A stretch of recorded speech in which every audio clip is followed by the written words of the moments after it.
know you don't you don't describe yourself like this anymore, but you have a background in Christian leadership as a pastor. Right. So, in your estimation, I mean, what do you think about the fact that every church you go into, and I'm willing to bet even when you preached at black churches, you're going to see a white Jesus, right? Do you think that has any impact, like theologically, or even just for people to look up at a Jesus that isn't historically accurate? Well, the short answer to that is yes.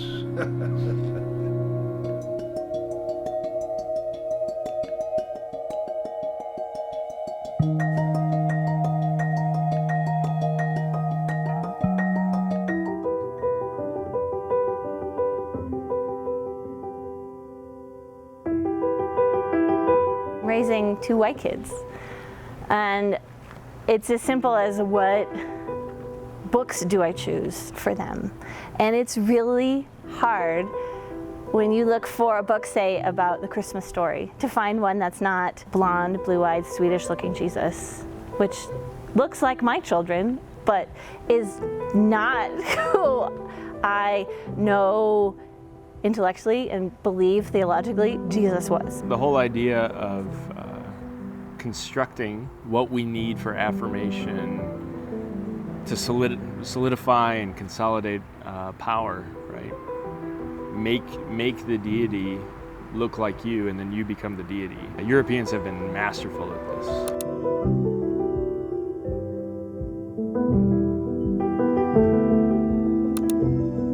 So I can't imagine what it's like when your children look closer to what Jesus would have looked like, and you can't find that when you're trying to tell them the story of this is when the Word of God became incarnate in this flesh, in the flesh that was Palestinian, living under Roman occupation. Jesus getting, stopped in line in the airport, and Jesus getting suspicion looked at him. If Jesus filled out an application for a job and I filled out one, I'd get looked at first because of my name. Typically, particularly here in the United States, we have painted Jesus to be one of us.